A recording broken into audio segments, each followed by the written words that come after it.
Hello and welcome to Sketch and Review, the SNL Sketch Review Show. I'm Bill Pedoto. I'm joined with my co-host Connor Griffin. This week is the Willem Dafoe and Katy Perry episode. So let's jump right in with the cold open. So we come in. It's a security briefing about the Russia-Ukraine situation given to President Biden. And, listen, it starts off pretty fun. The basic gimmick is look at all of these ways that Russia is using the media to try and spin their invasion. And so it starts with some basic jokes like, look, the media, which is just Ukraine border encroaching on Russian troops. That one is my favorite, and it was the first one, unfortunately.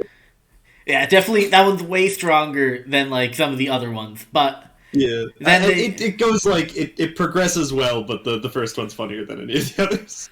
Mm-hmm. Then they go, not only that, they're doing memes, which, they do, the crying Shaq meme. Yeah, they're ancient memes, but it works. It's fine. It's good. Yeah. We're having a good time. It's not God, there was a meme thing last season, I think, that was unwatchable. Oh, was it the Mulaney one? I wouldn't doubt it. I just remember there being something in regards to memes on SNL that made me want to die. Oh, there's I could name a few of them because there's also Gen Z Hospital. God. Anyway, what I'd like to say is I think I like James Austin Johnson's Biden way more than I like his Trump. I agree. I think there's fun that can be done with the Trump. I think he holds down a Trump more than he performs. He does a good job being Trump when we have a joke that needs to have Trump in it. Mm-hmm. He's not outstanding as Trump to the point where he's so fun to see just doing his thing. Yeah. Or maybe it's just that we're all just fucking tired of Trump and you better have a fucking reason if you're gonna bring him up. Yeah, pretty much. So eventually we get through all of the memes, and they say we've brought on basically a high school mean girl to bully Russia on social media, which is fucking hilarious, first off. Very good.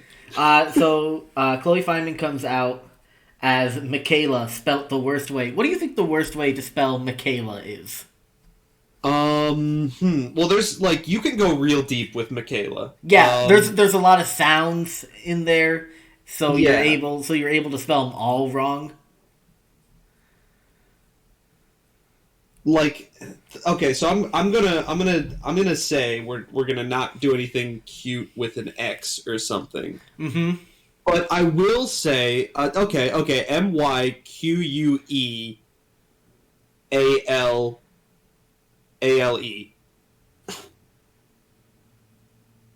Okay, I could see that. The one that I wrote down while we were watching was MIHQUAE. Okay. LUH. Ooh, the LUH. The LUH is. Listen. There's that, and then there's also MI dash big K dash ALA. Honestly, that's a move. No, that's a great way to spell it. The problem with the LUH, it just feels like there's some when you think the most terrible way, you're thinking overcomplicated to make it sound fancier, but LUH is just oh, sweetie. Oh no. Nobody wants a "l" in their name. That's a hurl sound. Yeah. Another choice line was Biden being why can't we just do it like the old days with a drone strike? Yeah. Or why can't we do something everyone loves, like a drone strike?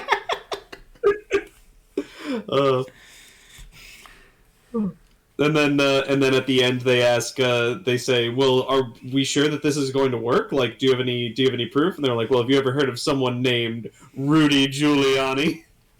It's a good little punchline, but like I said when we were watching it, it's really awkward to transfer the transition from that to Live from New York at Saturday night, because like. I don't know. It didn't work. Yeah, it felt like it felt short for a cold open, which honestly means it's probably the right length because cold opens go too long. It's just we have become so conditioned that SNL does like a fourth and fifth act too because they think they're Shakespeare.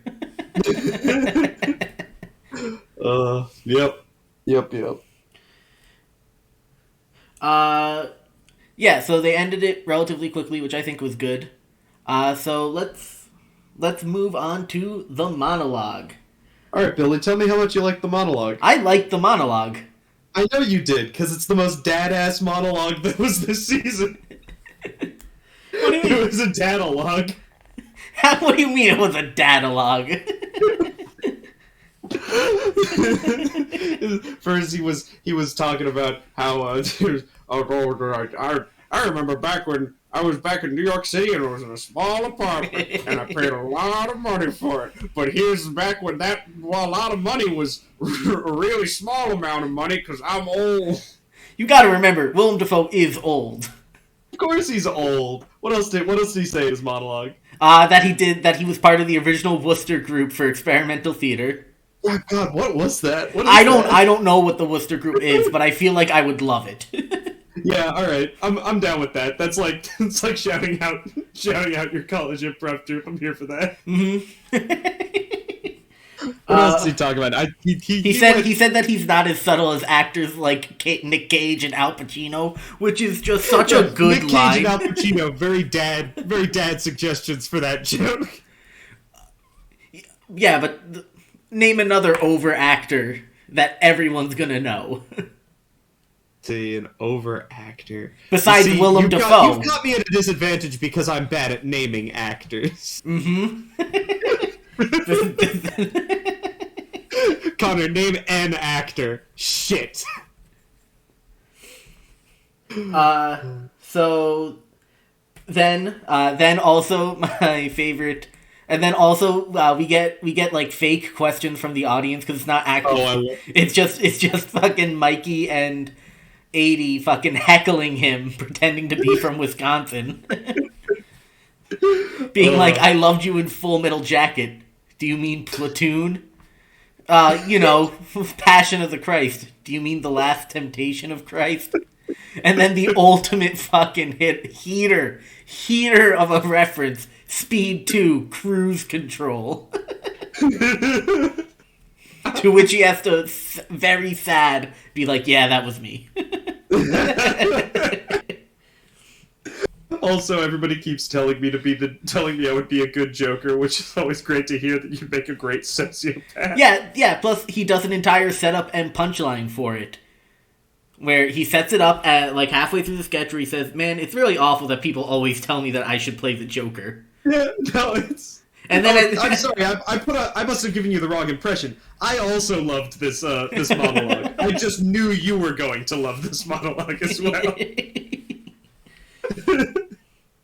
No, it was great. Listen, we've had 2 very good monologues in a row. It's true. So, I'm pretty happy at the moment. The SNL writers doing their job. Yeah. Alright, so next up after that, we get the Co-op Meeting sketch. I understand what they were trying to do, because the school board sketch was really funny. Yeah. And a lot of fun, and we like that sketch a lot. Yeah, character carousels tend to be good. Mm-hmm. There's a low ceiling for them compared to a lot of other sketches, but... And here's the thing. Doesn't mean they're terrible.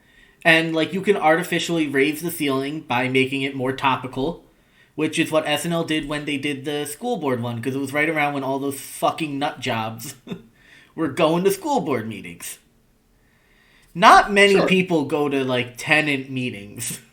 Yeah. Yeah. So already you're, like, cutting off half of the relatability to it. And, like, they could have done a town council meeting, and it could have basically been the same fucking thing. It's true. It's true.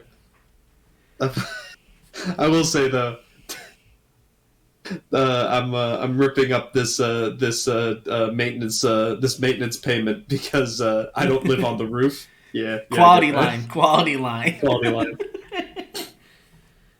They played her like she was crazy, but she was fucking right. Well, I mean, listen, we could go into, like, what happens when you join a co-op, but listen, Willem Dafoe's character in this, I think, was fucking, like, hysterical. Oh yeah, it was great. Just a man who misses the 70s New York. I bought the top 3 floors of this building for $11 40 years ago, and I just want to be a pain in everyone's ass. Do you actually have a question? Nah, I just wanted to be a pain in everyone's ass. Yeah, listen, the dude, he makes a good point. This is a man who found his home and found his calling. Oh my god. Listen, we here stand self-actualization.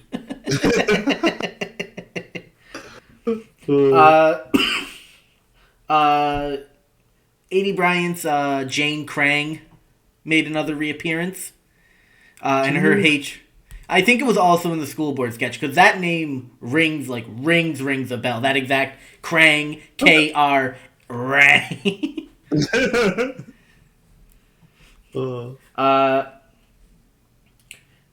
I was a big fan of the cat lady. Yeah, Kate McKinnon playing a cat lady who's too short for the podium.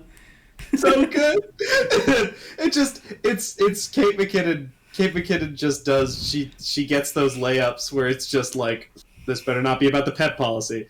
And then she has that look in her head when you know it's going to be about the pet policy. And it's only...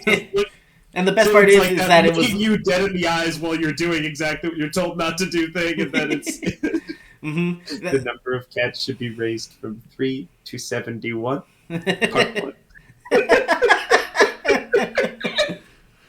So good. What I will say also is they realized how funny it was when Dismukes fucking just leaned in the mic and went, bitch, in the school board sketch. That they just redid it. But they just redid it, but instead it was 2 NYU cokeheads. and listen, say what you want. Like, him going like, douche, does not have nearly the same comic potential as bitch. For a multitude of reasons. One, this is just an adult calling another adult a douche. It's not nearly as much fun as in the other one where it's a student actively calling a school administrator a bitch. It's like, listen, these are 2 very different scenarios. It's true. Oh, I love Dismukes. Mm-hmm. I do too. He's so good. I can't wait for him to be a full fucking performer. No. Alright, so next we get the pre-record, Now I'm Up. Yeah, it was good. It was good. I cannot wait for people to write articles about this and not mention Chris Red. Chris Red has consistently been left out of every article about an SNL song that he is on. Him and Pete Davidson did a bunch last season, and all the articles said Pete Davidson made this really cool song, and Chris Red would quote tweet it and be like, "I was there too." He's really good, guys. So I think the biggest fucking, like, it has to be something like someone somewhere is like making it has to be some kind of joke somewhere. Gotta be a bit. Because it has to be. because fucking when he did the Eric Adams sketch, they called him Jay Farrow. Jay Farrow hasn't worked at SNL for like 15 years. Oh my god. Oh. Anyway, the song was decent enough. Yeah, no, it was fun. It's as somebody with a fucked up sleep schedule. Yeah, it hurts. The big one was there was the immediately jolted awake by a full body spasm is a big one. Oh my god, those are the worst. Yeah, no, it's fucked up because you were about to go to bed too, and then your bed's like, nah, you're gonna die. I'm sorry. Change of plans. Quick trip to the grave. Oh, fuck me. Anyway, yeah, there's not much to say about it, but it's a fun #relatable song. So look at that. All right. So next up, we get the Badminster Dog Show. Hell yes. Listen, fuck yes. Listen, we love a dog sketch. Love a dog sketch. If you do not love a dog sketch, that's your fucking problem. And it's the best. Like it's so so. SNL, for some reason, there's a lot of times where they've got some pretty dog shit instincts, but they know how to make a dog sketch funny. They know that they've got these adorable fucking puppies on screen, and there's so many ways that you can go with that. You can talk about, they've got these adorable puppies, and they're always just trying to like kiss the fucking players while they're trying to do something and all that. And so you can try to make it a very serious scene where one of the characters is a dog, like Doghead Man. Or you can try to make it or you can do this one where you bring on a bunch of dogs and they're adorable and like everybody and like they're causing no trouble and every single character just talks shit about them. And then this little fucking monster keeps me up all night, and it's like licking it's like trying to get up and like and lick the person's face. It's hilarious. It's so good. It's amazing. Mm-hmm. The third type is puppy court, which is just dogs misbehaving in just a regular old sketch. Yeah, it's true. Oh my god.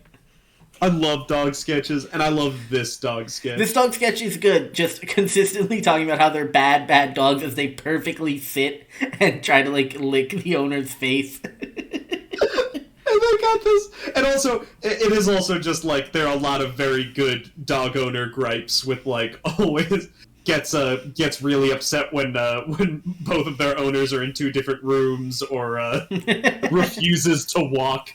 The refuses to walk class was very... He can walk. He chooses not to. Not to. Can't say enough good things about that sketch. So goddamn good.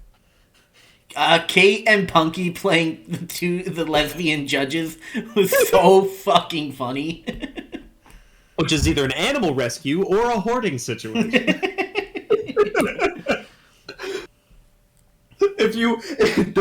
No clapping. If any of you make any noise, all of these dogs will kill themselves. Oh, good pups. Next up, we get the Eugenics pre-record. Wait. Oh, okay. The dog that was a sexual predator and was called by the vet manipulative. That was another great line. It's like there's just this cute dog and he's just really nice and they say that he's a sexual predator. And manipulative. And when I got him, he was so quiet. But I found out he was traumatized. And I hate to say it, but I miss that version of him. Dismukes once again kills it. Dismukes just knocking it out of the park every 5 minutes. Oh, I'm sorry. Anyway, we were talking. The next sketch, the Eugenics sketch. Also an excellent sketch. Which, as someone who watches a lot of like WWE, which is on like network television, so I have to watch ads with it. The amount of times I have seen that exact fucking commercial, where I shit you not, Brett Favre, Doug Flutie, and Doug Flutie is in every fucking Eugenics ad. It's without a doubt. Okay, is Eugenics a real company? Yes. Why did they name their company after genocide? Yeah. What? Yeah, listen. They didn't they didn't think it through. I don't know what to tell you. That was me. When me and Maria would watch wrestling together and the ad would come on, we'd crack jokes about it all the time. Oh my god. You know what I will say? It's gonna be wild when we reach the age that the people we watched play sports are in the Eugenics ad. Oh my god. Bold of you to think that I watch people play sports. I mean, like, listen, yeah, but like if you randomly saw a Eugenics ad and you saw Tom Brady on it, you'd feel. Tom Brady's already old as shit. All right, fine. You saw fucking Josh Allen or Patrick Mahomes. I don't know who Josh Allen is. I only know who Patrick Mahomes is because he made it to the Super Bowl one of the years while I was in college. So there were Super Bowl parties that I actually wanted to go to.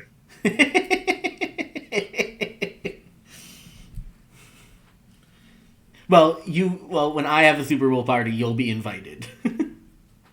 Thank you.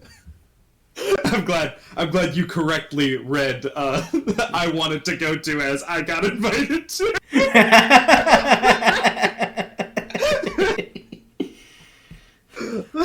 Anyway, Dafoe fucking killed this sketch for Eugenics. He shows up and he starts with like, oh, your dick doesn't work. Obviously, that's why you want Eugenics. That's right. And he's like, also, just like, there's like a lot of bits in this that like, some of the times when SNL's at its best, and it sounds cruel to say, is when it sounds like a different show. This feels like an I think you should leave sketch kind of at certain points. Mm-hmm. Not entirely. But with the oh now he's interested. And the one person I don't know. Like the oh now he's interested is very I think you should leave, and it's also one of the best parts of the sketch. Also, can we talk about the fact that Dafoe tries to fuck Mikey Day's wife? At some point this is like it. Is it a running joke at the studio? Is this tonight the author's poorly disguised fetish? Like, what are we doing? Mikey Day's wife is constantly getting fucked. People will not stop fucking Mikey Day's wife. In this one, it was actually funny. In this one, it was very funny. Especially because it was like, Sir Willem Dafoe, I'm not British. And then he puts on a fucking fake British accent and calls himself Sir Willem Dafoe when he introduces himself to the wife. And then winks at Mikey as he kisses her hand. It's fucking perfect. It really is. God damn. Oh. Spectacular. Alright, so after that, we get the first Katy Perry song. Yep. Listen, it was fun. I laughed. Yeah.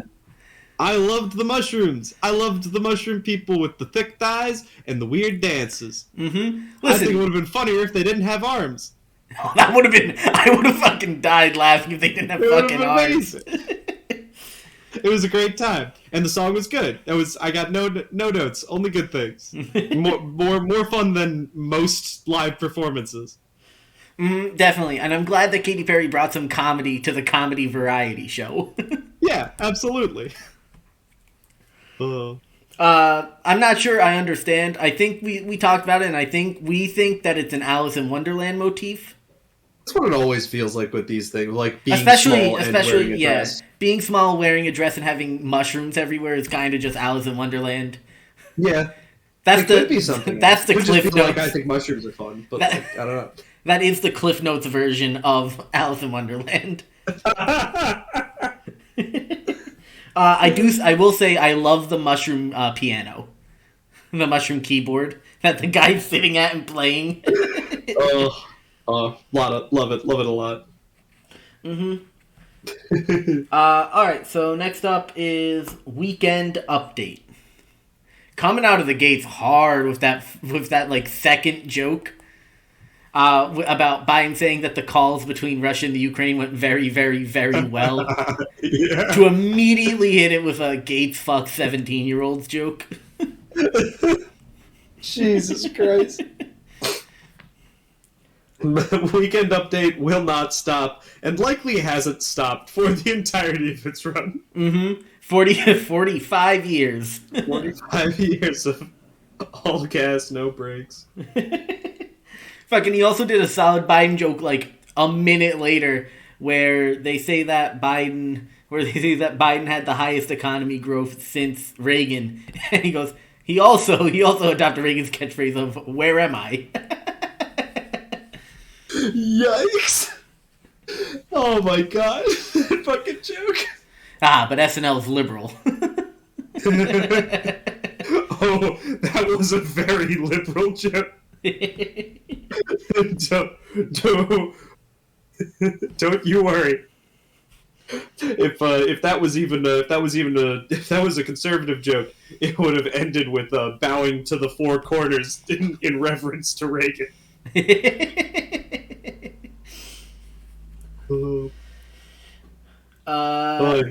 Another solid one was the college admission scandal joke. Yeah, I didn't even get that one. So it was a long time since that scandal. I mean, I guess. I think she's still in jail for it. Okay. Could be wrong. She could have just gotten out too. Who knows? Maybe I'm the asshole here, but rich kids getting into college that they don't deserve. The problem has always happened and is still happening. The problem, the problem wasn't that rich kids who didn't deserve it got in. The problem was the rich kids who didn't deserve it took the scholarships from other people who might have deserved it. Because how they got in was they were recruited as water polo stars. They never fucking played a single game of water polo. Oh, I see. So they'd get in that way as this is a 5-star recruit for water polo. And then they'd get in and never have to fucking play water polo.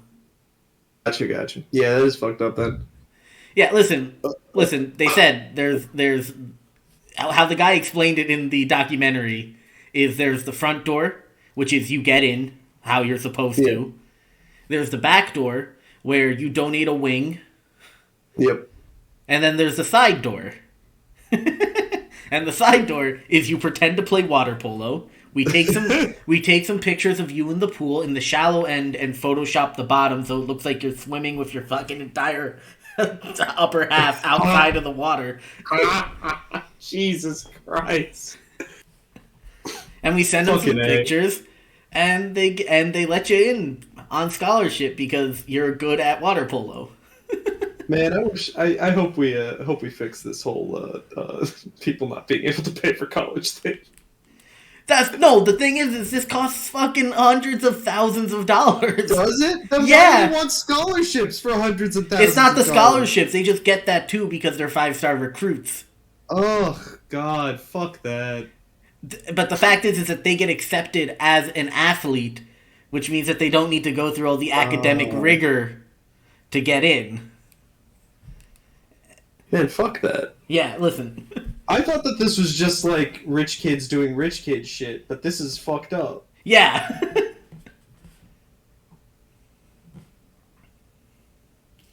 Why do you think she's a worse criminal than Manson? Devastating. Oh man. So our first featured segment is the trend forecasters, 80 and Bowen.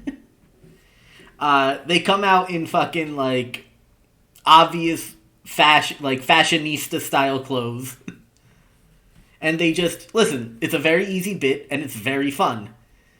They get weird techno they get weird techno music. They say these three things are in, and then they go really hard and hateful on the last thing, which is out. So it's easy, it works, it's great, they do a great job. They always end with go to bed or go to hell. Yeah. Go to bed and go to hell. Go to bed, tiny baby, which is also a jail. So good. Yeah. My favorite was when they said that shitting yourself and being cool with it for the babies is out. Bowen being like, this is a society. This is a society. Oh. Your silence is deafening, baby. Eating Cheerios with poop on your butt. No. Oh. Anyway, yeah, quality time. Yeah. And then, this one's way more up my alley than Connor's this next one. But we get Peyton Manning to discuss the AFC divisional game of the Bills versus the Chiefs. So, Connor, for some background for you and for our listeners, if they exist,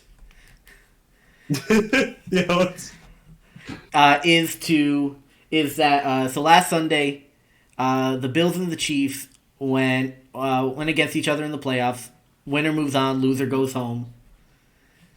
And fucking in the last 2 minutes of the game, they managed to score something like 26 points between the two of them to end tied and go to overtime to do even more offensive shootout. So it was just like a wild game. And, everyone's like, oh, it's one of the best games you've ever seen, which, let's face it kind of was. Anyway, so they bring Peyton Manning out, which was a huge surprise for me. I remember when I saw it, I was like, holy shit, that's actually Peyton Manning. Because, sometimes they'll say someone and then it'll just be like, Pete Davidson is Peyton Manning. Yeah. Anyway, he came out and instead of talking football, he talked about Emily in Paris. Which, honestly, very funny because I thought everyone hated Emily in Paris. Yeah, I heard there was like some weird like racist stuff in the second season. I thought there was weird racist stuff in the first season too. Okay. I don't like literally all I've ever heard about Emily in Paris was this and one person telling me that something and something racist something. I don't know. I watched some French dude on YouTube give like a 15-minute video essay on why Emily in Paris is so bad after the first season came out. And I was like, yeah, no, I'm just going to take his word for it. Because he's like, yeah, she comes in and she's told by them that all the French people don't like her because she works too hard for them. She's scary because she's so good at her job. And they've never had anyone like her. I'm like, yeah, listen, I could see someone being very upset about that portrayal of your people. Anyway, yeah, so Peyton Manning just talks a lot about Emily in Paris, and he does a very good, like, John Madden-esque impression of explaining what's going on, where he's kind of, like, hyperventilating at the camera as he's discussing the X's and O's. Yeah, I thought it was a great time. I had a lot of fun with it. I liked it too. I like people breathlessly talking about shows that they like. We just love to see enthusiasm sometimes. Yeah, it do. It makes me smile. Oh, it's it was a good. Yep, it was a good weekend update. It normally is. Yeah. All right. Next up, we got the Beauty and the Beast sketch. The gimmick for this sketch is just Belle needs to see what her father's doing without her, and the answer is he's gonna masturbate. Yeah, that's and they're talking about it like masturbating is some. First off, lights a candle, and Pete Davidson's like, "Oh, I know what he's doing." Bro, do you really light a candle? Listen, sometimes if you want to make a fucking, like, special occasion of it. I guess. Listen, that was also... The lighting of a candle is also a joke in That 70s Show, I remember. Because I forget, someone caught Eric masturbating, and him and Donna got in a fight about it. And she's like, it should be like, occasionally special. You light a candle. He goes, is that why you have candles in your room? I've never seen them lit, but they always grow shorter. Okay, that's pretty quality. That's a good joke. Mm-hmm. So, like, I feel it's like... also just, like, they're talking about, like, some extremely kinky shit is going on, but they're Saturday Night Live, so they either can't do kinky shit, or they don't know what kinky shit is, because it was very tame what we were looking at. We were also looking at more a man crying on the ground than we were looking at a man masturbating. Well, I mean, listen, we only got to see the foreplay. We only got to see the foreplay of it, in which he stares at the horse picture. You don't watch, you watch. You watch. Listen, I really liked it because they just let Dafoe basically go full psycho. They did. They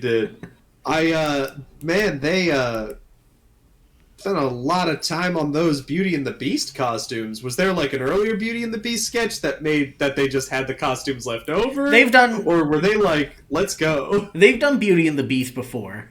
Okay. They have a whole department just filled with costumes from 40 years of sketches. You think they haven't done a Beauty and the Beast sketch before? I mean, maybe. But yeah. Alright, so after that we get a Please Don't Destroy sketch. And, boy, are they like a breath of fresh air to SNL comedy.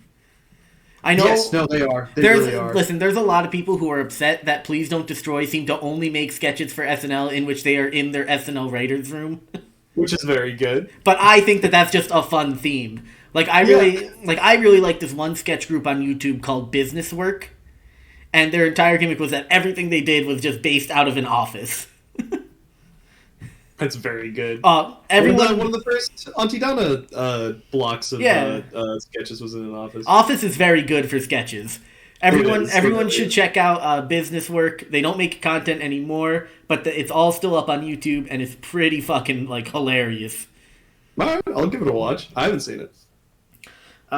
Maybe we'll do a full rewatch, and we'll give a review of it during the off times. Yeah, why not? All right. So Please Don't Destroy. This sketch is pretty simple. Not the Ginger and not Martin is friends with a 10-year-old. And he is 10, but boy, is he pretty funny.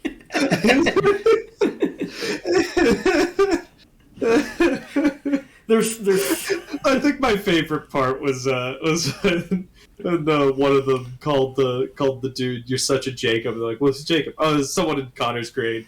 And then afterward, when the other person turns on the guy, and he goes, "Dude, you're being kind of a Jacob right now." Quality. Yeah, listen, there's a lot of quality small bits in there. Fucking when Connor's like, "Yeah, I got some jokes for update." Yeah, it's kind of like what you call a white bitch in dreadlocks. Where it's like, holy, there's something. Listen, whoever plays that kid, yeah, keep his fucking number, because in 10 years, you're gonna want to put him on the fucking show. It's true.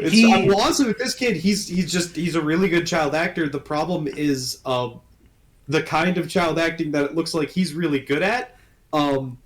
Hollywood isn't paying money for. Yeah, he's got some time. He's got some...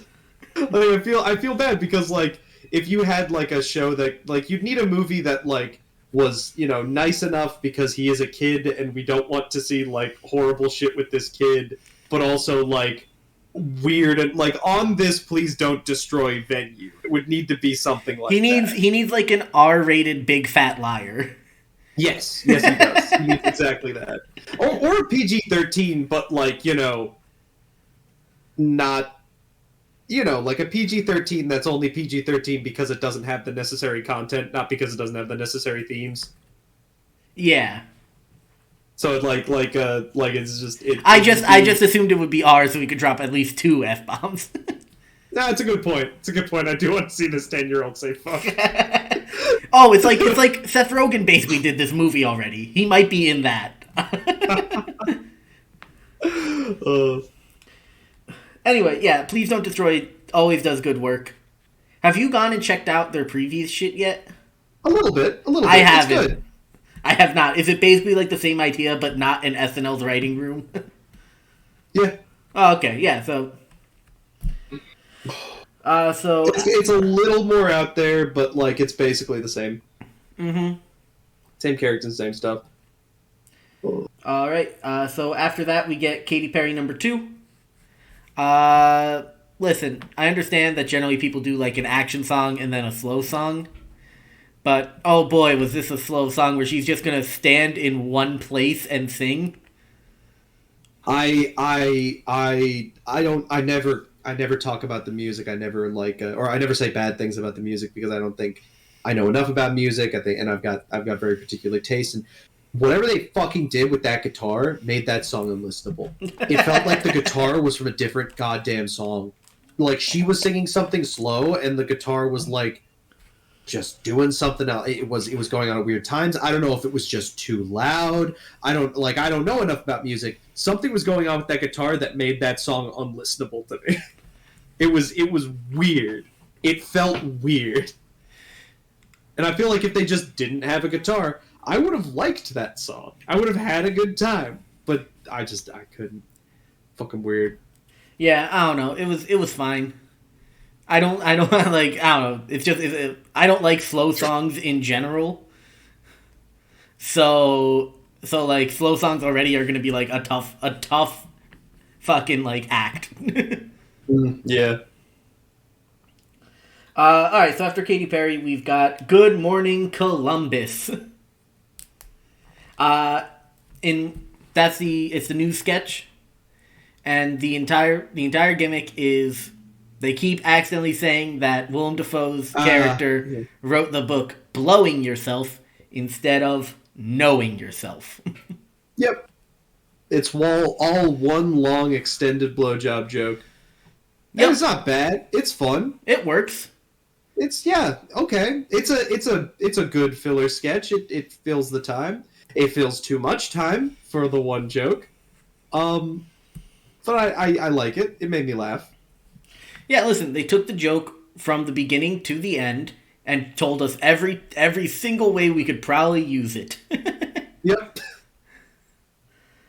Yeah, it was fine. I think my favorite part was when they started doing the technique and it looks like they're fucking going down on themselves and they try to cut to the sports and Dismuke's like, nah, I want to see how this plays out.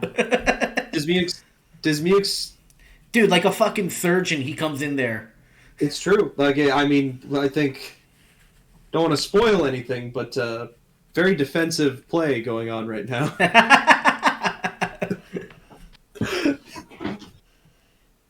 Yeah, there's not much to say about it. It's a blowjob joke taken for 6 minutes. It's fun. Yeah. I had fun watching it. Yeah, it is. It's fun. I had fun watching it too. It is 6 minutes long. They did a good. I think one of the better jokes they did was they started to tell you where you could get the. Yes, I like get that the too. Tickets, get tickets to the event, and they said, "Oh no, never mind, it's sold out." Yeah. So then we move on to our 10 minutes to 1 sketch, and this was fun. I actually really like this sketch. In it, Willem Dafoe plays someone re-entering the workforce after retirement as a temp. And I think the gimmick is that they're getting audited, so they have to check to make sure that they didn't accidentally embezzle. Yeah, that or they're doing some sort of legal case. I can't tell. But yeah, one of the two. Anyway, eventually you hear the ticking of the clock. Tick, tick. Dismukes starts like hitting his pen on the table. To the beat, Punky does a little bit of her stapler, and everyone starts joining in. Melissa taps on the water jug. Heidi starts fucking scatting. I don't know why that was the decision for her instead of doing anything else, but and then Kyle Mooney comes in and sings "In the Jungle." Yep. And right as we get to the ooh, that part, Willem Dafoe throws a chair through a window. To which all the other characters react naturally of, why did you throw a chair out the window? And Dafoe's response is, well, I thought it would bounce and make a cool sound. Which, in fairness, it blows my mind that it broke through the window. Yeah.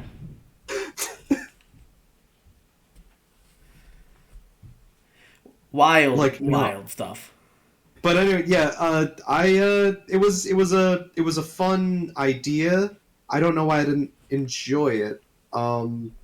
Maybe it's just like the way Willem Dafoe was playing his character. I just kind of wanted him to be okay, more than anything else.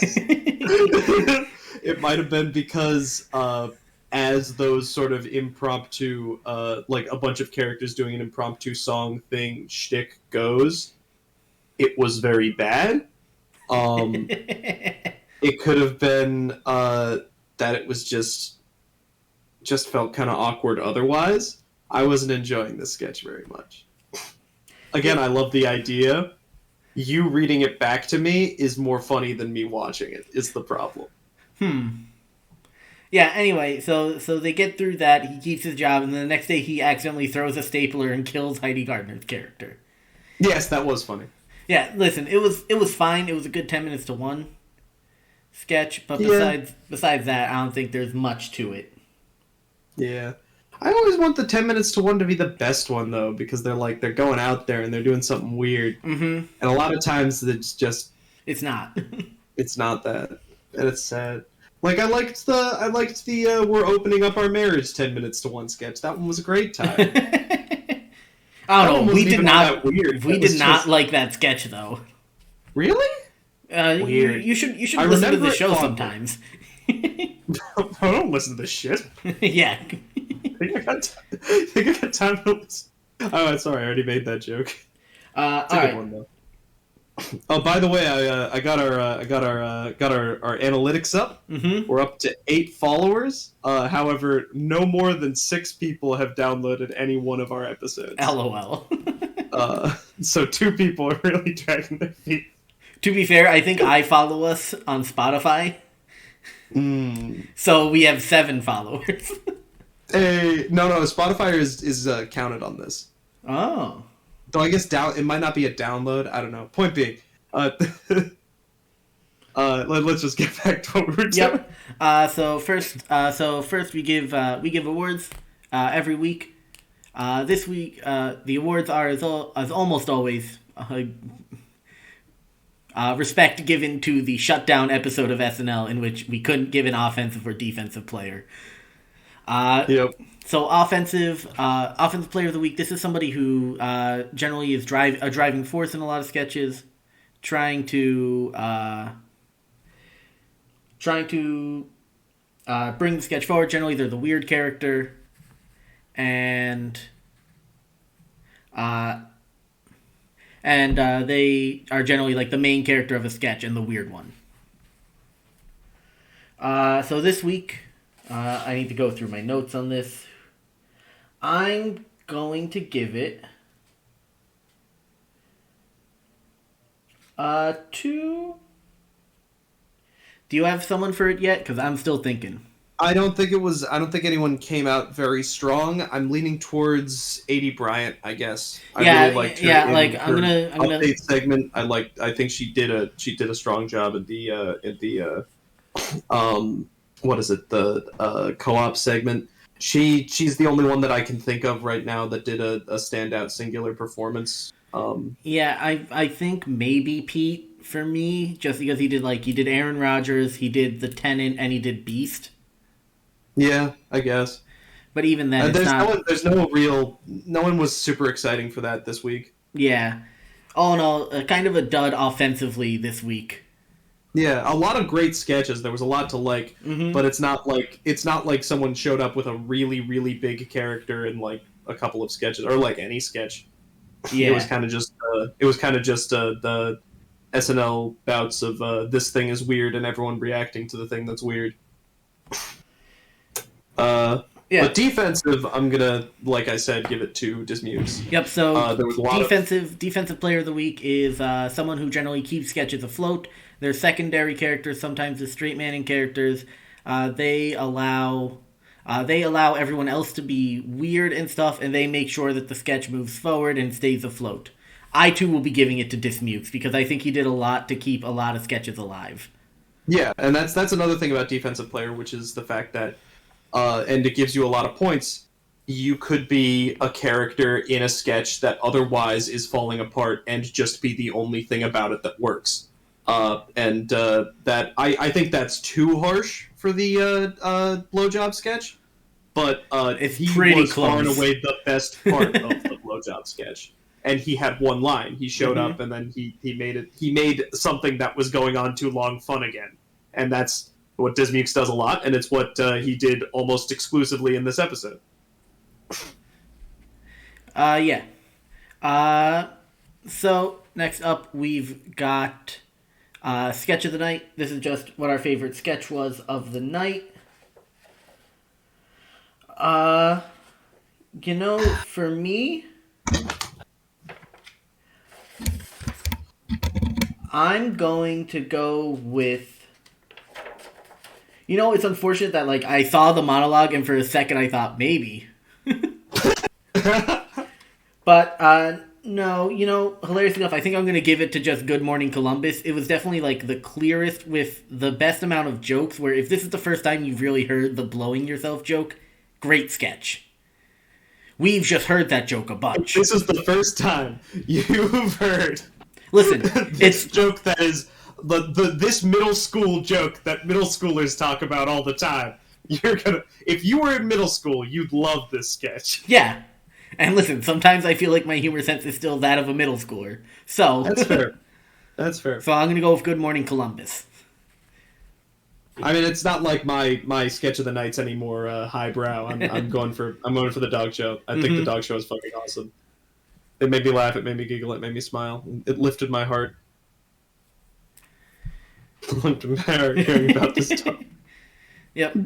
Here's a picture of this adorable dog, and here's why it sucks. The anime, awesome. Sounds great. Yeah.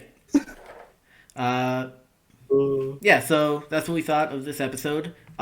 We will be back March 1st. I'm not... Late February, early March, depending on how the days work out. In order to... what is it? For the John Mulaney episode. John Mulaney's going to be getting his 5-timers award in 5 years. Wild shit. Oh my! Very fast. I can't wait. John Mulaney's one of my favorite stand-ups. Fucking, he's great.